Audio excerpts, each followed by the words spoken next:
customer service, done right, can be your company's single biggest competitive advantage. Welcome to the Customer Service Revolution. Join customer service authority and best-selling author John DiJulius as he interviews leaders who are revolutionizing their industries. This is more than a podcast, though. It's a movement. The Customer Service Revolution is a radical overthrow of conventional business mentality designed to transform what customers and employees experience. If you're a revolutionary customer service leader who's ready to stop competing on price and obsessed with building a brand that people cannot live without, this podcast is for you. What if you had access to the secrets world-class companies know that enable them to deliver a consistently great customer experience? The DiJulius Group believes some secrets are better shared. That's why we created a framework that divulges what world-class companies know in a simple, easy-to-follow system. Get access now by enrolling in the Customer Experience Executive Academy. Visit cxea.org or email Claudia@thedijuliusgroup.com for more information.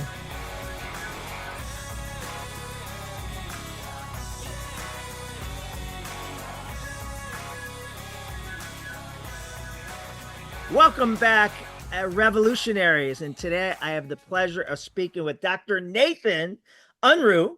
Dr. Nathan is a visionary leader and successful entrepreneur dedicated to enhancing people's lives. With decades of experience in the chiropractic field, he has expanded his reach to start a diverse range of businesses that we're going to talk about. He is a respected author, coach, speaker, and consultant, known for his unique perspective and innovative approach to business. Welcome, Nathan. Glad to be here, man. Pleasure to be here. To have you. An honor. Together in the past, and I really wanted to get your message to my audience. Where are you at today? I'm in Sioux Falls, South Dakota, sitting here in my home office. Beautiful Sioux Falls. You just had me out there a month or two ago, and it was awesome. Yeah, you were amazing. Amazing feedback. Thank you. So tell my listeners a little bit about your background. You know, I cut my teeth as a chiropractor, born and raised in a chiropractic family, and decided at a real young age that's what I was going to do. Well, I went off to school, came back from school, and found myself very well equipped to be a good doctor. But I'll never forget the night, John, that I was laying in bed, and you know those nights that you toss and turn and you're looking at the clock. You know, it goes from 12:30 to 1:30 and those little red numbers, and trying not to wake my wife up. And I'm battling in my own head going, I've got all this education. I know how to take care of people, but I wasn't fulfilled. I wasn't really proud of what I was getting accomplished. I didn't have a thriving business. And I said, so at this point, you're a chiropractor. Yes. Do you have a chiropractic practice? Yes. Practice? Yes. And it wasn't working. Yeah. It wasn't working how I thought it should work. Okay. Right. So, you know, it was that night though, I remember that I said, hey, I got to do something different. You know, I got up, put my head in my hands, went into the bathroom, flipped the light on, going, okay, dude, if you're going to change this thing, it's you got to get around different people. You got to read different books. And that's when I really had a pivot. And I started to study, hey, what is it about successful businesses? Because I thought just you got to become a good doctor. Yeah. And so that's when I started to read everything I could get my hands on. And I started reading things on, hey, how do you differentiate your business on experiences and not things? What does leadership development look like? How do you raise up a team? And so as I fell in love with that, got around a lot of good people, read a lot of your books, John.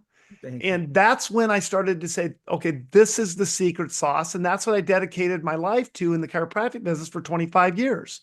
And so I've owned multiple clinics, and we incorporated those principles into our business. Up until that epiphany where, you know, you couldn't sleep, you were just doing what everyone else was doing in your industry. Yeah. And that was kind of your average of your five. Yeah. You were just doing what other successful doctors were doing, but Yeah. and so you weren't anything different, and you Nothing definitely different. weren't. It wasn't feeding the soul. 100%. Okay. All right. 100%. So fast forward. Now you're consuming everything you can, and you're Yeah. going out. It sounds like you're going outside your industry to say, I don't want to be, a chiropractor. I don't want it to be a chiropractor. I almost want it to be an anti-chiropractic practice. Is that kind of, Yeah. yeah, Yeah. And here's the reality. And I found this now with our other business, 5-4, is that whether it's chiropractic, and you probably see this every day, John, it doesn't matter what the commodity or the service is. We can get very competent at delivering our widget. right, But the juice though is how do we do it different than anybody else? And that's where you differentiate on experiences. And when I started to understand that and change that mindset and bring that perspective to all my businesses, and then even in our businesses now helping other businesses do it, that's where not only are you much more fulfilled, but you're much more profitable. yeah, yeah. Well, to me, there's only two ways to differentiate: be the cheapest, Yeah. or provide something that no one else is. And like you said, in all our businesses, we're no smarter or no better than the top 2%, 3% of our Mhm. competitors, right? Yeah. Everyone's gonna, be really close. To think that we're the best above Right. anyone else is silly. So Yeah. what are we gonna do that separates us? And again, I don't want to be the cheapest. I Yeah. want to make sure that we're bringing value. All right, so you end up selling the medical practices. Yeah, I've sold all my practices. Then we have a business that helps serve doctors in lots of different areas, different business solutions that we offer them. A lot of that is about training and development. And then And is also, that all medical industries or niched any? you know what? Sidecar is only focused in the healthcare space. Okay. Our 5-4 business, because that's how that happened. You know how these things, get birthed, is a guy comes to me and says, hey, that thing that you're doing for those doctors, can you do it for me? Ah, So we started to do those same types of things, but focus in other industries. so tell me 5-4, which Yes. is the event I just spoke at. Yes. Uh, what's it called? 5-4 marketing. 5-4, just 5-4, which is a training and development company and consulting, and we develop strategy. So our whole vision there, John, is the battle for better business. What's So that? we help businesses battle for better business. Well, what do you mean by battle, Nathan? Right. Well, every battle is different. So some companies come to us and say, hey, we want to develop a world-class customer experience. That's our battle. We don't think we're that good. Hey, we need to want to develop a world-class team. Our team, our engagement, our culture's bad. So we help them define their culture. Hey, we want to develop a world-class strategy, a strategy where we are to where we're going, and we help map and path and develop that for them. Or many companies just come to us and say, we need a world-class development program. And so we put a training and development program in to help them grow their people. Because one of our firm beliefs is companies don't grow, people grow. Yeah. If we can help people grow, our companies have no choice but to grow. Yeah. And Yeah. so this is huge. The training and development. When I was writing my last book, The Employee Experience Revolution, I came across a statistic that at first startled me, but then, when I thought about it, it made total sense. That 90% of an employee's professional development that a company will give them happens within the first 3 to 4 months of their employment. So if you Yeah. work for me for 10 years, Yeah. okay, first of all the training my company is going to give you, 90% of it happens in the less than the first 6 months. And then your next 9 years and a half, you get 10% of that. And the things that have you found that to be true in a lot of cases? Oh, it rings so true. Yeah. But Yeah. can you imagine? So think about that for a moment. Think about that from a professional athlete. Yeah. Do they ever stop training and developing? Do they Right. ever stop getting coached? Does Steph Curry stop shooting free throws just because now he's over a 90% free throw shooter? Right. It doesn't Right. work that way. Yeah. What I I think used to say mastery at anything in our lives I takes used to say in development, audiences, ongoing development. I used to say to the audience, how many people brush their teeth today? Yeah. Usually everyone raised their hand. And I'm like, well, how long are you good for? right? A week, a month. Yeah. I mean, that's Yes.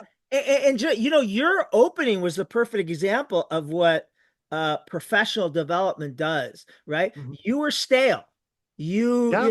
And then all of a sudden you became a sponge and Mhm. started reading books and probably watching every TED talk and going to every, Mhm. conference in and outside of your industry, and you exploded. It unleashed your thing. And we forget that that's what motivates employees. The other thing I found out we were doing wrong, and we were probably guilty of it, maybe not to the 90-10%, but we we were giving our new employees too much training Mhm. in their first 90 days, Mhm. overwhelming them. And Mhm. we realized that a lot of that training, they didn't need to know now, right? They weren't going Mhm. to get to that position, promoted, whatever, until 6 months or a year. Why are we teaching them all that? Let's teach them what's going to make them successful now, today. Mhm. Spoon Mhm. feed it, crawl, walk, and run, have some, small victories. And then when they're ready for the next step, give them the next step. Yeah. I totally agree. Yeah. And if you think about a statistic that I like is, I'm sure you're an avid reader, right, John? You read a lot of books. Yeah, Yeah. I love reading. Yeah. We only retain 10% of what we read. Right. So we think, okay, I'm going to go read the customer, experience revolution one time. That's not development. That's what we would call exposure. Right. So when I go to a conference, I get exposed to a lot of good information, Yeah. but that's not training and development, Yeah. right? Right. We may talk about it once, but a good development system takes really four pieces. Okay. Number one, great content. Okay, so let's take your work. You got the employee experience revolution, you got the customer experience revolution, all the books you read. That's great content. Okay. Okay. Now I need repetition. Tony Robbins said it best. Repetition is the mother, or I'm forgetting the quote now, is the master of, I'm forgetting the quote. It'll come to me. Yeah. Yeah. Yeah. But we need consistency. Reps, right? Batting Reps, cage. They rounds hit of every rounds of, day. yep, They hit yep, every day. 100%. But without repetition, because that's where the growth takes place, and it gets into the DNA of the individual and the DNA of the organization. Okay. Third component, practice and role play. If we don't have a development system where we practice and role play, I mean, how do we greet a customer? How do we make eye contact? How do we shake hands with them? How do we give them the gift of our name? All those little things. And I love how you've termed it is the service aptitude component. Yeah. So it takes practice and role play. And then the fourth component that is missing in so many development programs is accountability. If I can't track, measure, and monitor it, it's a bad system. Yeah. So again, number one, Great content. content. Great content. Content that's quantifiable. Yep. Content by thought leaders. Content that we know that works. Done with repetition. Repetition is the master of skill. There's the quote. And then Repetition the is the third thing master is of the ability skill. to practice and role play. The system has to have the ability to practice and role play, and then accountability. So when we look at our development system, if we can't track it, we think it's bad. So we know not only do we use our training and development system as a way to train up the service aptitude, train up the competencies, we also know when somebody's checking out, John. Now it's a management tool. When some of our team members or some of our clients' team members, when they start checking out on their training, well, what else are they checking out on? What else are they missing? And are they ready to be done? I mean, when there's a problem in your organization, how fast would you want to know it? Right. Immediately. Like now, today. Yeah. And so that's where a good development system in really creating a culture of learning and constant learning every single week. I love what you said too, about did too much. I'm guilty of that too. Yeah. Too much. But And then I'd be mad when you didn't do it. I'm like, we taught you that along with 700 other things. Yeah, I already told you that. Yeah. How did you not know that? Even though you haven't had to use it yet, and it's year 2. Yeah. So when you look at that and we look at our team members, I mean, what's the commitment that we'll make every single week to some level of development? I said, can you commit 30 minutes a week? 30 minutes a week outside of your regular competencies of what you have to do, learning and training and developing with a curriculum and initiatives that we talk about and we give you. 30 minutes a week, done with repetition, done with role play, keeping everybody accountable. Your organization has no choice but to get better. So when you say 30 minutes a week, and then how does that separate from a new employee who needs a little bit more to I've been here 5 years? What's that look like? Everybody's going to do a minimum of 30. Okay. Everybody's going to do a minimum of 30. Okay. Now, new employee, obviously in onboarding, there's more that they'll get during their initial phases. So, but we don't believe training is something you did. It's something you do. Yeah. It's no different than the Navy SEALs, no different than the professional athletes, no different. I mean, if you want to get great at developing and differentiating your business on experiences, well, that never stops. No. How do we constantly just re-innovate and be thinking about that? And in your 4, number 1, great content. I think that's the easiest, like too easy. If that's all we do, right, is read this book or listen to this, watch this keynote, right? Yeah. And that's all I do. I always say that's like deodorant. Within time, it'll wear off and the odor will come back. And so whatever you're watching, sales, customer experience, leadership, yeah, maybe for the next 7 to 10 days, your awareness to those things, but then the minutia is going to come back, and you're going to get back into your old habits, and that's why what you're talking about, what 5-4 does, is so important, because it is the repetition where it turns into muscle memory. Now, I mean, I don't have to think. Yeah, I do it every day, but I don't have to think, all right, the 5 E's, right? Eye contact, enthusiastic, greed, ear to, that just comes natural because I'm constantly training it. I'm constantly having to do it. So it's muscle memory. I don't even have to think about it. Yeah. And then when you want your team members to go perform, they're not thinking like a professional athlete doesn't get on the basketball floor and all of a sudden think about where his elbow is at, right. and where his stance is at. Now it's just perform. Yeah. Because if you have to think about it, you're in trouble. You're in trouble. But early on, you do. Yeah. So just developing that into the core and the DNA of your organization. And, you talk a lot about, what's your service statement or your purpose statement? Yes. What are the values? Well, we have a tendency to only put those on like a piece of paper and hang them on a wall. Right. But how are we seeing that lived out? And I heard this statement about the definition of wisdom, which is living truth. If you pull that part a little deeper, it's really knowledge and action. Wisdom is knowledge and action. You give me your book and I read it, I now have some knowledge. But if I don't do anything with it, right, nothing happens. Right. I love that. I love that. And it's so important for employee engagement, right? That the company's continuing to invest in me. That's here. I got something right here that is great. That was in my book. I want to pull up. According to LinkedIn research, 94% of employees say that if they would have stayed at a company longer if they simply invested in them more. Nearly 25% of Gen Zs and millennials say learning is the number one thing that makes them happy at work, and the number one reason they leave their job because they did not have the opportunity to learn and grow, which is what 5-4 is all about, right? 100%. I love that. I love those stats because if you boil those stats down, people don't quit their job, they quit their bosses. Right. And if us as the leaders of any organization are not investing in our team, they get stale, they get sterile, they get apathetic, and apathetic is just 1 foot out the door. Right.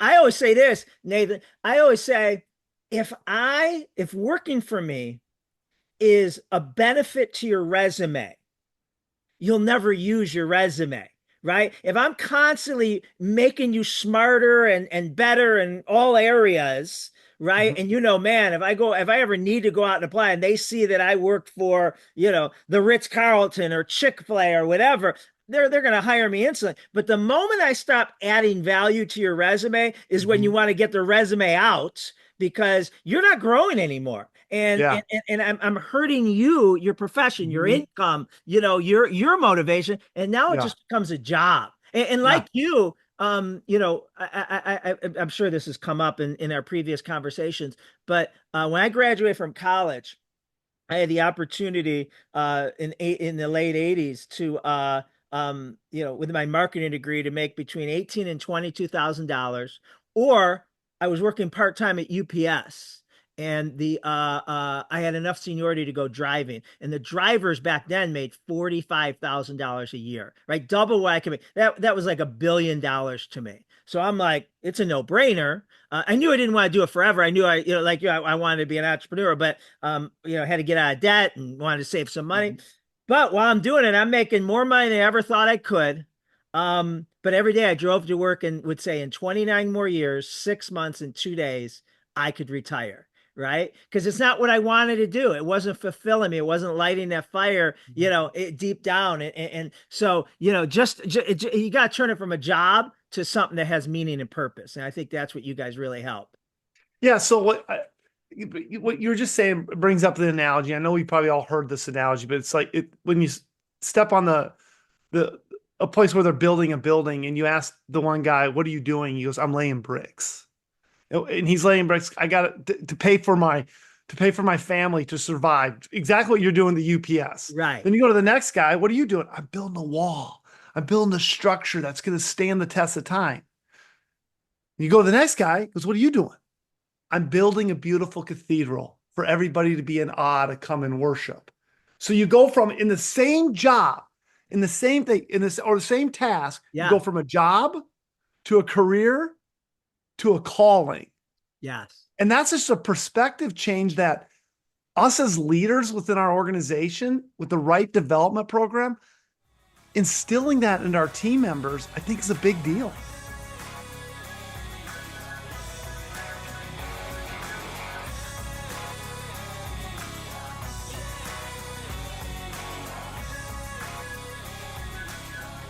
Becoming the brand customers can't live without is a team effort. Want to get everyone on board and bought into becoming a world-class brand? Consider bringing John in live or virtually for a keynote or workshop. Email Claudia at thedijuliusgroup.com for more information.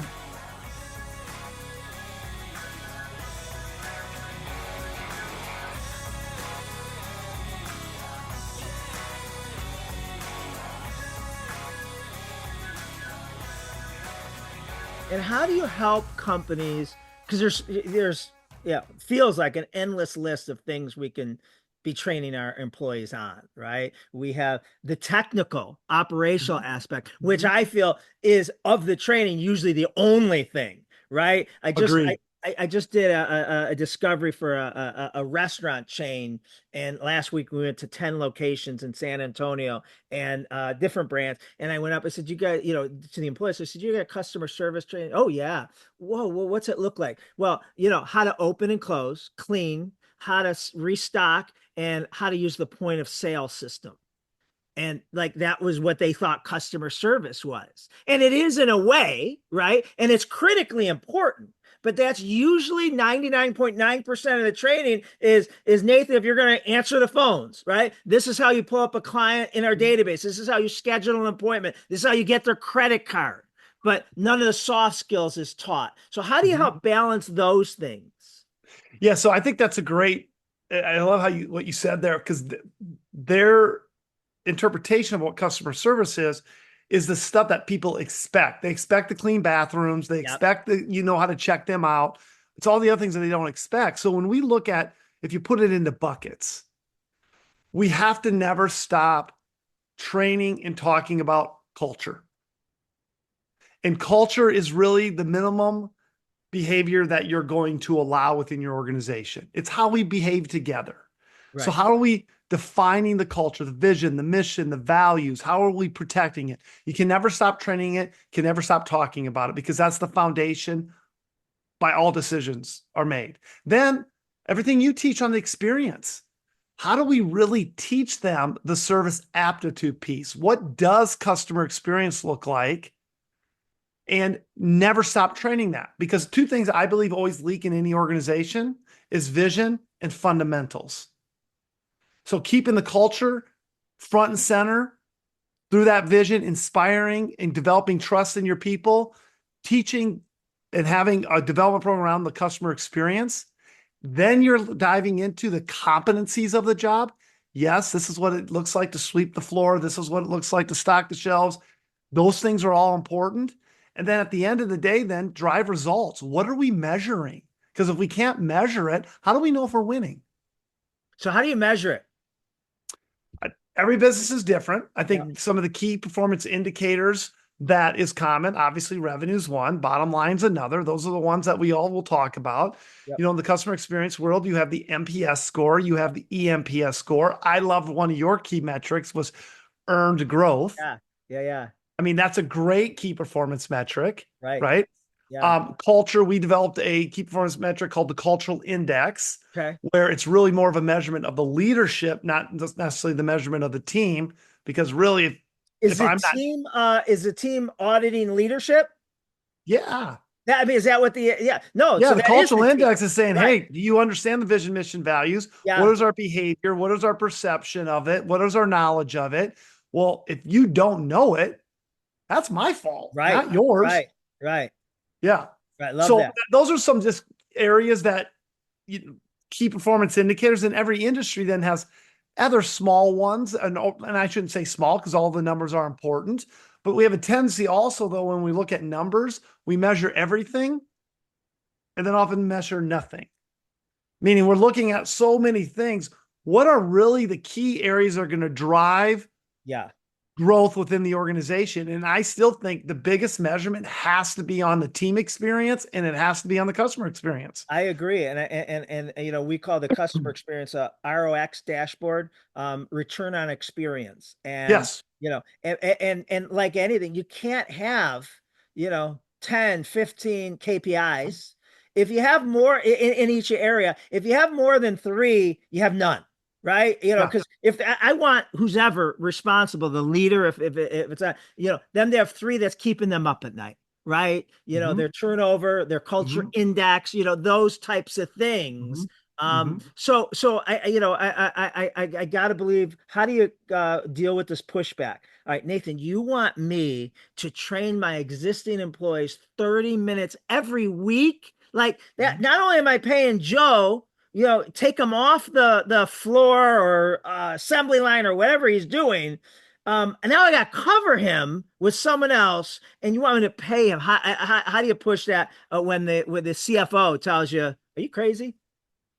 Well, I think it's a great question. It's a common pushback. Yeah.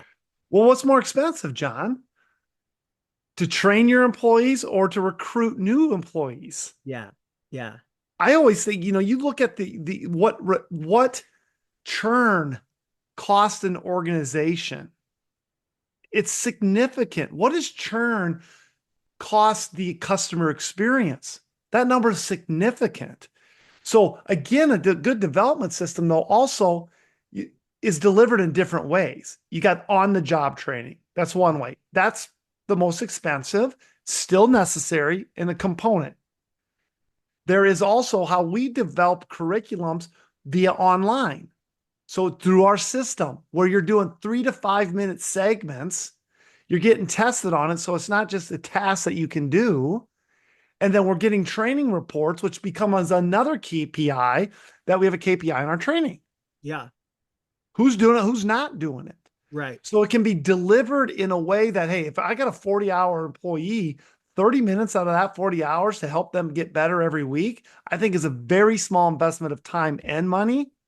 Because if you don't train them, somebody else will once they leave. And are they re-hitting the things every so often, like this month? Absolutely. Yeah, the next month they're hitting something totally different, because there's so many areas to water, right? To make sure Yeah, and TOMA, TOMA, top of mind awareness. We're all 100%. fighting. Marketing's fighting for top of mind awareness. Sales is fighting for top of mind awareness. Customer experience is fighting for top of mind awareness. Product knowledge, and that's a lot to be throwing at people and expect it to stick. Yeah. Well, and think about this. I mean, we don't have any lack of content, do we, John? You and I can go right now on the internet, type anything we want and get something. Yeah. Right? Now, first of all, is it good or bad? Well, who makes that decision? And we look at it, we're going to vet the right content, the content that does have quantifiable results. It comes from thought leaders, and we're going to do that then, deliver it with a curriculum that we can track and keep people accountable to so that they get that, as like you described, muscle memory. Yeah. Are you seeing anything different in with the younger generations and the TikTok kind of generation of, I like it in short clips? I know, like, if I'll send my son a video to watch, you know what the first thing he does before he presses play? Looks how much time it is. He looks how much time it is. And if it's like over 4 minutes, he ain't watching it. Game right? over. Right. Game over. So, Game so over. what's the future, or maybe it's current, that I'm guessing, and you're definitely the expert here, I'm guessing we need to make it shorter increments, that's interactive. All right. So maybe correct me if I'm wrong. I may be way off here. So I'm going to talk to you about this. It may be 90 seconds. Maybe you have to interact with me, answer something, and then you go on to the next, clip. Is that where we're headed? 100%. So like your son, I think is the younger generation, but it's most people anymore. We're bombarded with messaging. Yes. We're bombarded in our inbox. I do the same thing your son does. I look how long it's going to take me. I'll do it later. I never do it. Right. So purposely if we look at the neuropsychology of how our brains are working, we want to hit if our development system can create a little bit of dopamine, yes, a little bit of reward system, if it's delivered in short segments, that I don't have to go back, or I don't have to commit an hour to look at it, or even 30 minutes. I can do 3 segments today for a total of 9 minutes. I can do 2 tomorrow. By the end of the week, I've done my 30. I've got that little dopamine hit. I'm getting tested on it. It is interactive. Yeah. Although can they do it on their phone or iPad? Phone or iPad. That's great too. App, however they need to do it. Right. But then it's important that I also say, okay, now just because it's coming out of this box, whether it's your phone or your computer, the leaders of now we talk about it too. When we doing our daily huddles, when we're doing our weekly meetings, when we do whatever your meeting cadence or structure is, now we have something that we're all talking about. We're all for one within this experience and what we're training on. Yeah. Yeah. I love that. I love that. The other thing I want to talk to you about, which I'm sure you guys are tackling, is, in my research for the book, it talks that I think this was in the Wall Street Journal last year, 82% of managers today are accidental managers, right? And it's like, hey, Nate, congratulations on promoting you to head of, and it's not saying that Nate wasn't qualified or can't be great, but basically I'm doing it because, the person just quit and you have the most seniority, right? Yeah. But I'm throwing you in the fire that Monday you have to go lead people that Friday you were going out drinking with his coworkers, right? And I've prepared you nothing. And so much is wrong with this is Nate was a great, whatever he was doing, good attitude, like the company. But because I threw him in the deep end without any swimming lessons, in the next 3 to 4 months, his attitude's going to go south. He doesn't like the company anymore, doesn't like his job, and he's out looking. And that's 100% on us. So, my big thing, and whenever I share this with people, they light up and they're raising their hand. I'm guilty of that. Oh my God, what do you recommend? So we're not reactively promoting people. Like, I think leadership development can start as early as, your 90 days. Doesn't mean you're getting promoted tomorrow or anytime soon. But Nate, you've really impressed me. I like your attitude. If this is something that you'd be interested in, I want you to read this book. I want you to watch it and give me some feedback. And then if that works, I want to put you on some projects, right? just to see if this is, you're a roller coaster. Today you want to be, the next president of the company, but tomorrow you and your girlfriend had a fight and Yeah. you're checked out, right? Yeah. Which we do. We're like, we believe the first version, and then we find out he wasn't serious. So Right. I'm speaking too much on it. You're the expert. Yeah. How can we in companies start preparing their employees so Mhm. it's not a reactive promotion? So I think that's such a common thing. I've done it. You've done it. So many, I hear the same thing. And I use the analogy, we take our best mechanic. Yeah. Now we make him foreman. We Yeah. lost our best mechanic Yeah. and we have a mediocre foreman. Right. Right. Right. So by looking at that and saying, okay, just because they've done great at the competencies one position, have we really defined what those attributes are, what the training and development system is to put somebody in a management role, to lead people? So there's a great book, John, that I'd like to have a lot of people read when they talk to me about this. And the book's called Who, Yeah. WHO. And I forget the author on top of my head right now, but what we've done in that, by utilizing just the inspiration from that book, is develop scorecards. So what a scorecard does is, number one, it gives a vision for the role. So what's the vision as for the manager or whatever key position this is? And this goes for every position in the organization, but it's really important for people that are leading people. So then what does an A player, how do we define an A player? Okay, what does it that look like? What would this person need to develop in order to become that A player? And do they have a desire to become that A player? Then we list and making sure that they understand what are all those key responsibilities and how much time is it going to take with those key responsibilities per week. Then that drops into a monthly or quarterly review where they get to measure themselves. We get to measure them as their direct report. We understand where their satisfaction score is. We have a performance score. It's all measurable, but we also have a communication and a feedback loop, whether they're succeeding or not succeeding. Because too many times, like you just described in the managers, we throw them, they have no idea how to lead people. They have no idea EQ or performance reviews, how to do one, how to have crucial conversations. They never had training on any of that. Right. Right. So those are the scorecards that we teach, that really was inspired out of the book Who. It's been such a key element in helping move people and give them a path. In addition to what it also allows us to do is also make sure that the biggest gap in most organizations, the biggest or complaint is communication. Well, you didn't tell me. I don't care if it's a small organization or big organization. Communication is always a battle that we deal with.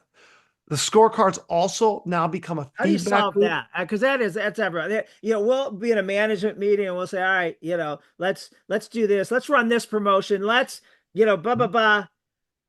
But we forget to tell the masses. And then all of a sudden, your wife's showing up and saying, hey, I want to take advantage of that special. And the Yeah. employees at that, what's special? That Yeah. marketing sent out, but the right hand didn't tell the left hand, Yeah. be prepared. You're going to get, a flurry of people coming in for the special. Yeah. Again, you look at, okay, what's the strategy of the organization? Number one, have we established the strategy? What's the structure? Well, inside that structure is communication lines. Well, how are we going to communicate? Email's not for communication, it's for clarification. What's our meeting structure? And part of that meeting structure is scorecard reviews, which we are now over communicating. Yeah. So it again comes down to structure to support the strategy. And then you couple and put the bow around that with a training and development system. And if we're doing those things consistently, like I like to say, John, let's just make success boring. How can we just make it boring? Day in, day out, doing the little things. I love the Martin Luther King quote. If you can't do great things, do small things great. Yeah. So let's start doing the small things great, and we'll have no choice but someday create a really great thing. I love that. I love that. We're talking to Dr. Nathan Unruh, who is, we're talking a very successful leader. We're talking about his 5-4 training and development company. If people want to find out more about you, 5-4, what's the best place to send them to? I'd say two places. Number one, 5-4 training, spell out 5-4, 5-4training.com. And then also just my personal website, drnathanunruh.com. Unruh spelled UNRUH.com. And is it DR? DRNATHAN. Yes, All sir. right, I'm put these also in the show notes, 5-4training.com and drnathanunruh.com. All right, what am I missing? What haven't we talked about that you think our listeners need to hear? I think the keys of coming out of this conversation, I'm always reminded and inspired when I get to talk to you, is don't get tired of inspiring people, but put a structure around that. And it takes a very intentional development program to do that. Really create a culture of learning in your organization. Fall in love with the idea training is something we do, not something we did. Understand that conferences are great. I encourage you to invest in them and go to them. Books are fantastic. We all need to read them. But what can we do constantly to make sure we're taking that knowledge and putting it into action? Because that's where the juice is, to make sure that we're meeting our objectives and our desired results for our customers. I love that. And I think what you're doing is so important because so many leaders fall prey to program of the year, management by bestseller, right? And I've had so many people say to me, and probably my employees probably used to say this, is I'll come in and, hey, everyone's got to read this book. We are doing this. This is good. And then they say, just give him a couple weeks. He'll go to another conference or read another book. We don't have to read that book because in 2 weeks he's going to tell us we have to read another book. And he's going to say, don't even worry about that last book. This is where we're going, right? Yep. And it's, I think it was Jim Collins in maybe Good to Great that said, great leaders say less more often, right? Mm-hmm. And so today, one of the things I'm proud of is if my employees know I'm coming in to speak to them, here's what they're going to say. Oh God, Nate, here's what I'll tell you exactly what he's going to tell us, right? He's going to tell us, be the best experience in our guest day and blah, blah, blah, and this, and they're going to know, and they're right. But I believe when your employees can finish your sentences, that's a good thing. Because I'm not throwing every shiny object in the world and we got to be this and we got to be this and we got, say less more often. And I think that's what, your development does is it is reinforcing the basics, and they're not basic, but, the foundational stuff that probably made the company great, that as you get bigger, can kill a company if you don't, scale that foundational principles that am I on the right track there? Well said. Beautiful. Right. Beautiful. I love what you're about. You're also, I know you're a dedicated husband and family man, and you keep yourself in fantastic shape. What's the secret to all that? Discipline. Having a great partner. My wife is wonderful. She keeps me in check, makes sure that tells me what I need to hear, not always what I want to hear. Yeah. And you know what? I'm a firm believer in if you can't lead yourself, you can't lead anybody else. So that comes back to, what are you putting in your head? You conform to what you consume. What are you putting in your body? How are you exercising? So I think all those are just key elements to all of these things we've talked about. It's good. I mean, the development of ourselves is just critical in all areas of our life. Nathan Unruh. I'm putting 5-4training.com, Dr. Nathan Unruh, UNRUH.com. It'll be in the show notes. You are always like 5 hits of espresso. Whenever I talk to you, I get so amped up. I want to go run, a marathon. Thank you so much. I've really enjoyed learning and being inspired by you over the years. Thank you so much, John. All right, we'll be right back after this, revolutionaries.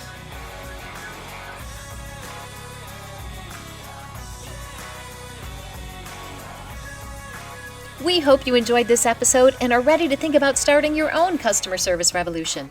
To get inspired by more episodes, subscribe now on Stitcher, iTunes, Spotify, or wherever you get your podcasts. Thanks for listening and for being part of the customer service revolution.